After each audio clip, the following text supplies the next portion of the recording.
When we talk about serial killers, most people think that it's just a thing of the past. But the reality is, there are countless serial killers living among us today, with many serial murder cases going unsolved for years. 8 young women, known as the Jennings 8, were murdered over 4 years. No closure and no clues. From the Belize Ripper to the infamous Chicago Strangler, here are 10 serial killers who have never been caught. Number 10. The Belize Ripper. September 8, 1998. A 13-year-old girl by the name of Sherilee Nicholas was walking home from the Wesley Upper School in southern Belize City when she encountered a stranger. No one knows what happens next, but the following day, her body was discovered in a pool of water near the George Price Highway. The little girl had been stabbed more than 40 times in the head and chest. The damage was so intense that one of her arms was nearly cut off and her face was cut open. Sherilee's body also showed signs of assault, but the most eerie part of the discovery was that she was found wearing the clothes of another girl who had gone missing 2 days earlier. That girl was 9-year-old Jay Blades, and her skulls and bones would later be discovered 6 months later, along with Sherilee's knapsack. News of the murders drove everyone into a massive frenzy, but officers were reluctant to confirm that this was indeed a serial killer at work.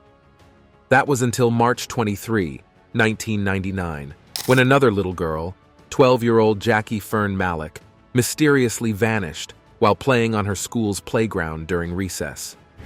2 days later, her body was also found face down in a puddle along a dirt road close to where Sherilee's body was discovered. At this point, a pattern began to emerge, as officers tried to determine whether this was the work of one man or they were separate incidents. The people of Belize also started getting worried and pressuring the police to put an end to the reign of terror. In an effort to safeguard the children from the brutal attacks, a curfew was issued for all underage children. But sadly, this didn't stop the Ripper from striking again.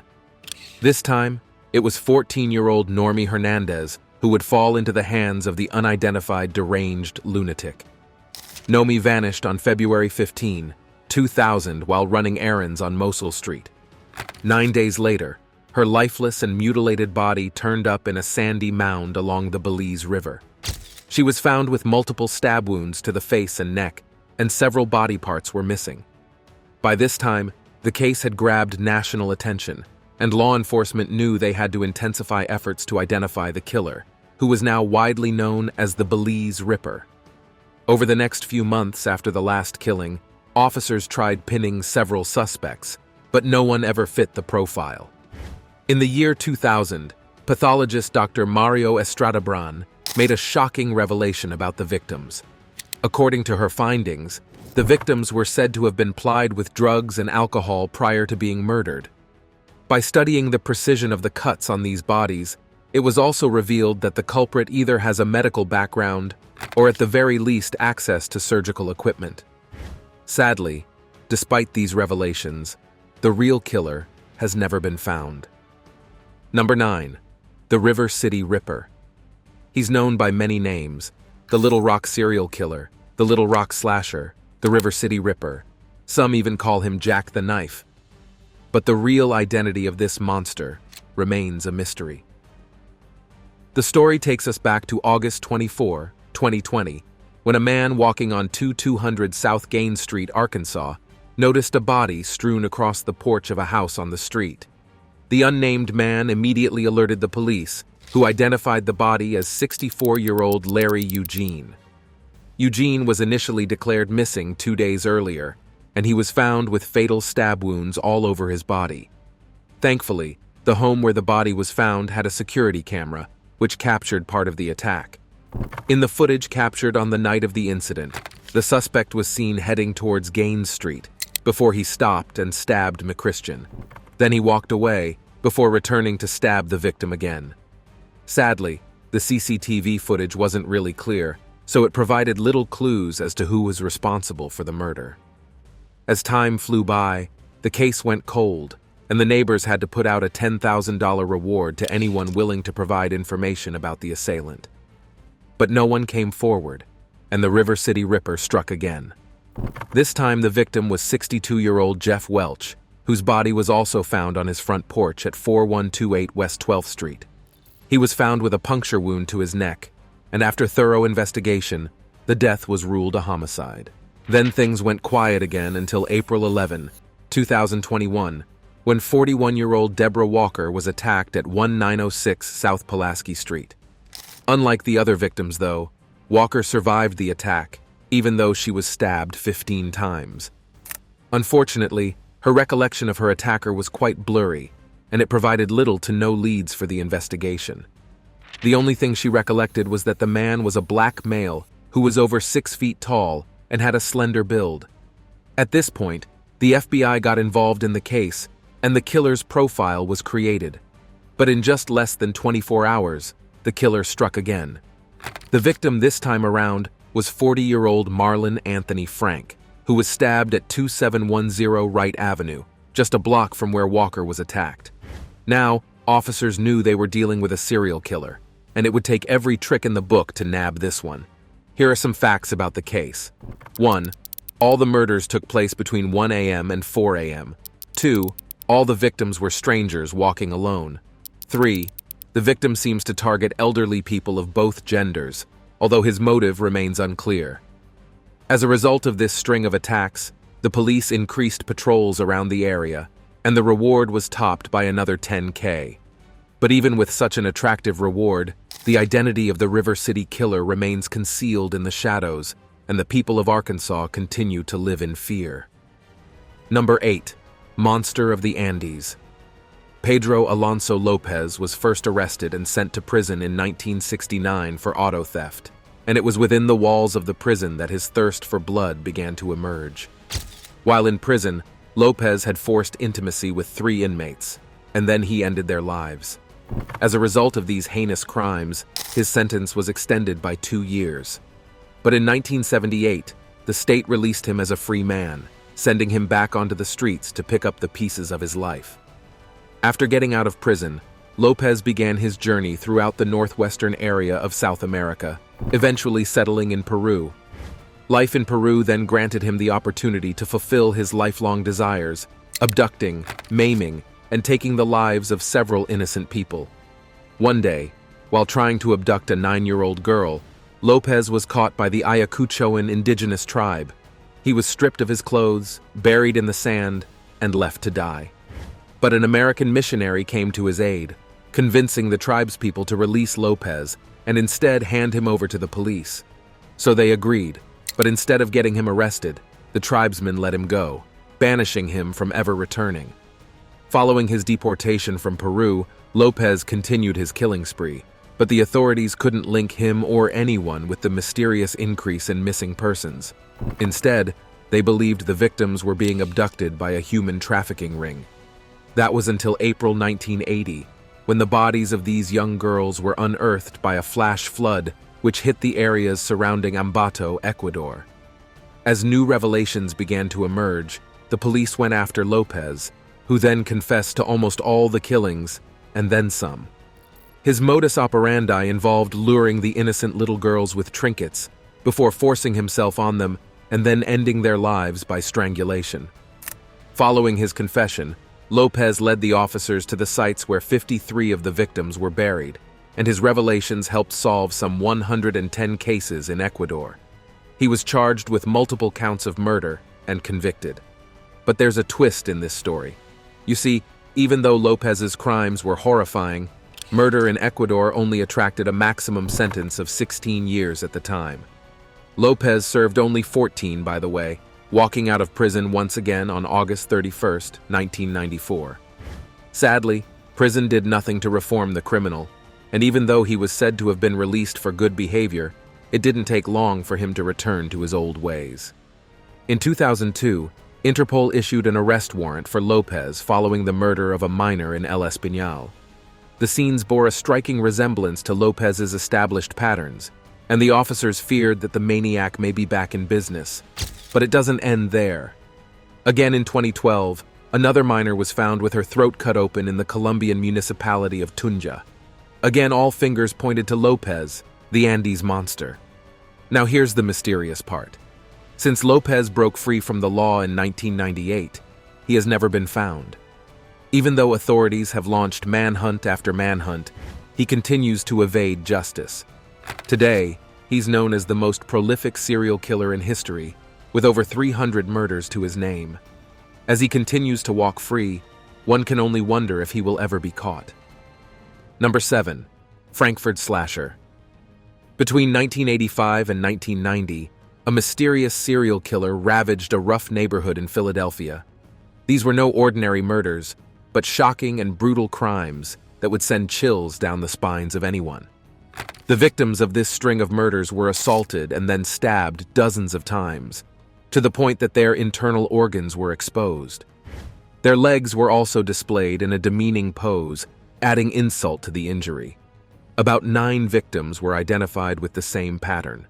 All of them were women, and all were allegedly addicted to illegal substances, which was said to have contributed to their abductions and murders.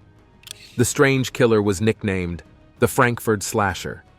His first victim was a 52-year-old woman named Helen Patent, whose lifeless body was found on August 26, 1985. According to officials, Helen showed signs of assault, as well as about 47 stab wounds. The death was so violent that her internal organs were exposed to the elements. But as shocking as the incident was, it wouldn't be the last time. Soon, the Frankford Slasher struck again. His next victim was a woman named Anna Carroll, who was found dead in her home with 6 stab wounds. The killer positioned her body in a salacious way, and just like the previous victim, her internal organs were also exposed. As the years passed, more victims began to emerge, with the last victim, 30-year-old Michelle Denner, dying in 1990. Every single one of these victims were women who lived in the same area, had a history of mental health issues, or were dependent on drugs. Sadly, the Philadelphia Police Department made a huge mistake at the start of the investigation by convincing the public that this was not the work of a serial killer. By the time the truth would emerge, several innocent women had lost their lives in the most violent way possible, and unfortunately, the person behind the attacks has never been identified. Of course, the police have interviewed several suspects, including Leonard Christopher, a man who worked in the area where the attacks took place. According to eyewitness accounts, Christopher was seen walking with one of the victims, Carol Dowd, on the night of her disappearance. Other witnesses claimed that it wasn't Christopher, but another man who was last seen with the victim. Despite the fact that there was no physical evidence tying Christopher to the crimes, he was convicted of murder and later died in prison. While he was in prison, the real Frankford Slasher took the life of his 9th and final victim before vanishing into thin air.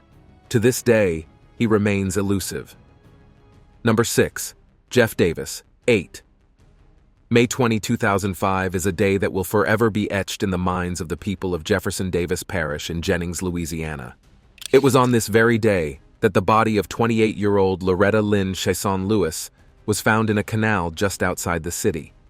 While she was alive, Loretta turned tricks to survive and to fund her addiction to illegal substances. So, when her lifeless body was found, most people assumed it was the result of a drug trade gone wrong, and no one imagined this would be the work of a serial killer. But just less than a month on June 18, 2005, another adult entertainer identified as 30-year-old Ernestine Marie Daniels Patterson was also found dead in another canal off a highway south of Jennings. With the discovery of this new body, people began to panic as the signs of a serial killing emerged. At first, the police picked up 2 men and charged them with second-degree murder. However, there was no conclusive evidence to hold them, so the charges were dropped. One thing that didn't stop, though, was the murders. About 2 years later, on March 18, 2007, another adult entertainer, 21-year-old Kristen Gary Lopez, was found dead in yet another canal. Just like the last time, 2 suspects were arrested. One was a pimp known as Frankie Richards, who worked regularly with Kristen, and the other was Richards' niece Hannah Connor. Again, just like the first time, the 2 suspects were released due to a lack of conclusive evidence. As the officers worked round the clock to identify the killer, more bodies began to emerge, and they all had one thing in common. Every single one of them was an adult entertainer who had apparently been tricked to the place where their lives would be snatched. These victims include 26-year-old Whitney DuBois, 23-year-old Laconia Muggy Brown, 24-year-old Crystal Shea Benoit Zeno, as well as 17-year-old Brittany Gary. All the bodies were found within or near Jennings, and together with the previous victims, they became known as the Jeff Davis 8. All the corpses were found at different stages of decomposition, and they all displayed little to no signs of trauma, so it was concluded that they must have been taken out by asphyxiation. As the investigations progressed, it was also revealed that the victims knew each other and were tied by their common struggle with addiction. Despite these revelations, though, the Jeff Davis 8 killer remains free, and the case has become one of the most publicized cold cases in the United States. Even with the involvement of the FBI and the fact that more than one suspect has been identified, the case has experienced little to no progress over the years, and even the identified suspects continue to walk free today. Will the Jeff Davis 8 killer ever be identified, though? That is a mystery only time can solve. Now, it's time for today's subscriber pick. As we dive deep into the tales of serial killers still active today, we are confronted by a pressing question. Should convicted serial killers ever be allowed out of prison? The primal example of this would be a man named Luis Garavito, also known as La Bestia, or the Beast. During his reign of terror back in the 90s, Garavito was responsible for the death of between 140 to 300 people.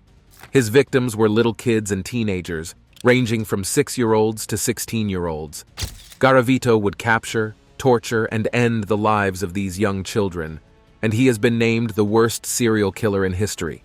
The maniac was eventually captured in 1999 while attempting to assault another victim, and subsequently sentenced to 40 years in prison. This was the highest penalty he could receive under Colombian law, which means he was supposed to be eligible for parole in 2023. But thankfully, a judge was able to block his parole in 2021, citing his failure to pay the fine for his victims. While many may argue that prison rehabilitates criminals, some serial killers like Pedro Lopez have been known to commit crimes again after being released from prison. So, do you believe it is ethical to release serial killers from prison after serving their sentence?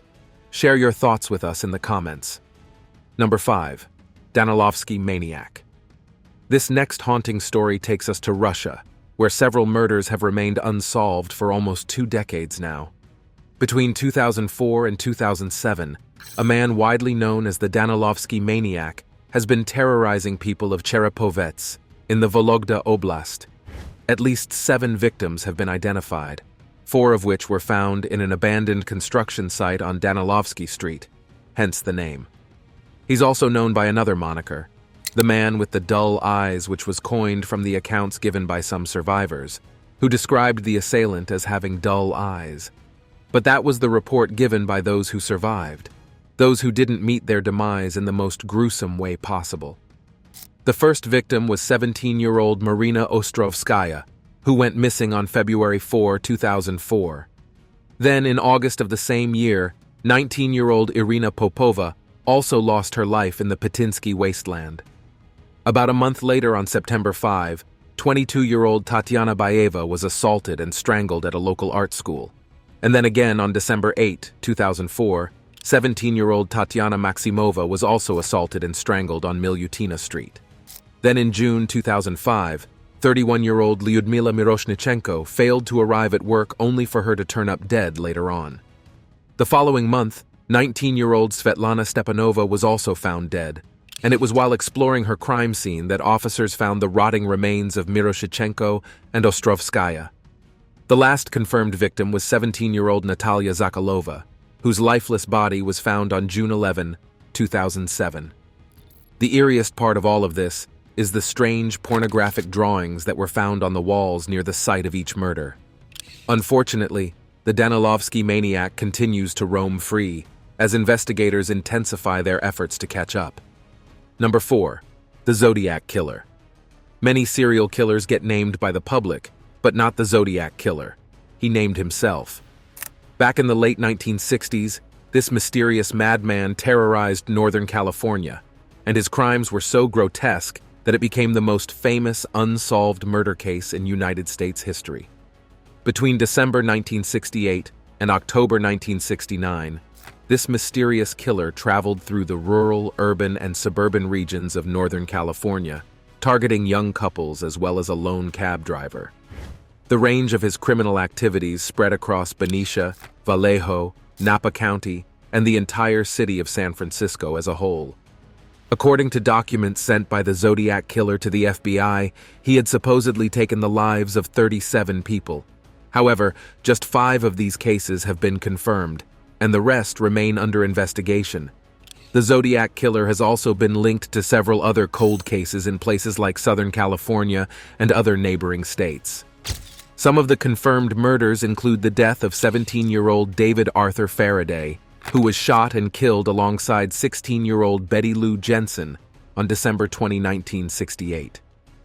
Then there's the case of 19-year-old Michael Renaud Magot, who was also shot alongside 22-year-old Elizabeth Farron on July 4, 1969.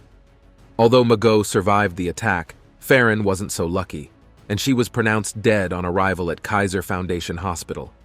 Another victim was 20-year-old Brian Calvin Hartnell, who was stabbed on September 27, 1969, along with 22-year-old Cecilia Ann Shepard.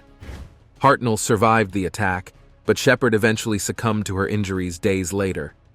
The final confirmed victim was 29-year-old Paul Lee Stein, who was shot and killed in October 11, 1969, in a neighborhood known as Presidio Heights in San Francisco. When the Zodiac Killer wasn't scoping out his next victim, he was busy mailing threats to regional newspapers, claiming that he would go on a massive rampage or set a bomb in a public place if his cryptograms were not published. These cryptograms, which were also contained in the said letters. In these cryptograms, the Zodiac Killer explained how he was collecting his victims as slaves for the afterlife. It was also in these letters that the Zodiac revealed his chosen name. Of the 4 ciphers he released, though, only 2 have been solved, and the most recent of them all was solved in 2020. Although it's been many years since the Zodiac had California in a chokehold, investigations into the case are still ongoing, but no suspect has ever been arrested. The only person who was ever publicly named as a suspect was a man named Arthur Lee Allen, a school teacher and convicted sex offender who died in 1992. Number 3. Smiley Face Murders. As we explore the chilling tales of serial killers who are still active today, the Smiley Face Killer comes to mind.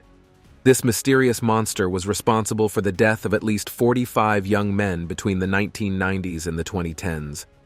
According to retired New York detectives Kevin Gannon and Anthony Duarte, and criminal justice professor Dr. Lee Gilbertson, each of the crime scenes had this chilling graffiti depicting a smiling face.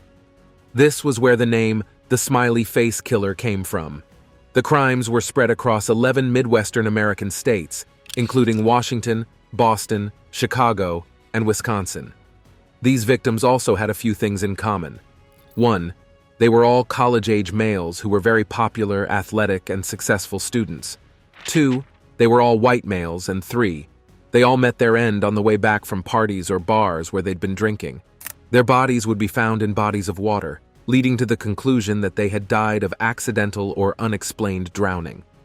However, it was Gannon and Duarte who proposed the theory that a serial killer was responsible for the murders. The patterns were there, and even though several other law enforcement agents couldn't link the murders to a single source, the detectives continue to hold on to their theories. However, even the investigators aren't sure whether the crimes were perpetrated by a single person or a group of people. But as more findings are unveiled, even the FBI continues to maintain that the murders weren't done by a serial killer. So how do we explain the consistent patterns in almost all the deaths? As we dig deeper into this mystery, we uncover a haunting case that continues to baffle many Americans, and the questions remain unanswered. If indeed the murders were all done by one or a group of serial killers, such a person could still be walking free today. How terrifying to think that anyone could be living next door to this serial killer, unaware of the dangers that lurk around their neighborhood. Number 2. Chicago Strangler. Starting from 1999, the city of Chicago has experienced a wave of unexplained disappearances and deaths, all of which have been attributed to a serial killer known as the Chicago Strangler. At least 75 women between the ages of 18 and 58 have been strangled to death since then, all in the same fashion. Of these 75, only 24 have been solved, leaving us with 51 cold cases. All the victims were found dumped in the South Side and West Side neighborhood of Chicago, usually in dark alleyways and abandoned buildings. According to investigators, at least 47% of them had a history in the adult entertainment business, and majority of them were African Americans. These murders were carried out in such a brutal fashion, it will give you nightmares for days.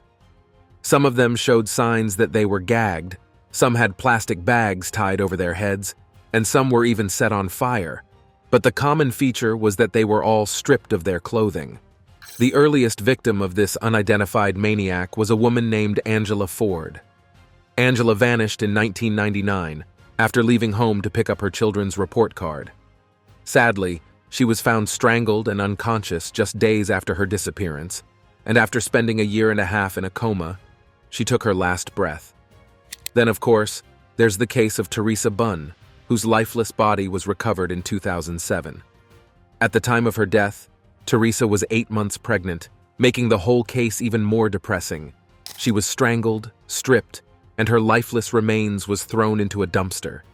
But just 48 hours after she was found, the lifeless body of another young woman, Hazel Lewis, was found in a burning trash behind an elementary school.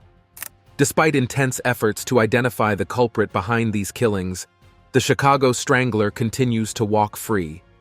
As the years continue to go by, and the case grows colder and colder, we can only wonder if the real person behind these horrific crimes will ever be brought to justice. Number 1. The I70 Killer. For 43 years, the I70 Killer has evaded justice, and even today, it remains uncertain whether he will ever be caught. His modus operandi was simple and sinister. He would go to gay bars and pick out young boys and teenagers, all from around Indianapolis. Then the victims would be found dead, often dumped in rivers, streams, and ditches near the Interstate Y70. His first victim was a 15-year-old boy identified as Michael Petrie. Petrie's body was discovered naked in the rural Hamilton County, Indiana, on June 16, 1980. Even though he was quite young, Petrie was an adult entertainer who spent most of his time around Indianapolis gay bars. The cause of death was ruled as strangulation. Then there was the case of 23-year-old Maurice Taylor, whose topless corpse was found in the Weasel Creek, also in rural Hamilton, back in July 1982. Other victims of the I70 Killer include 14-year-old Delvoyd Lee Baker, 22-year-old Michael Andrew Riley, 17-year-old Eric Allen Rutger, 29-year-old Michael Allen Glenn, 21-year-old James Robbins, Jean Paul Talbot, Stephen L. Elliott, Clay Russell Boatman, Thomas Clevenger Jr., and Otto Gary Becker, bringing the total victim count to 12 men, all of whom were found strangled to death. A task force was created to curb the menace, and the FBI got involved. But sadly, no one has ever been prosecuted for these crimes. Thank you for watching this video. See you in the next one.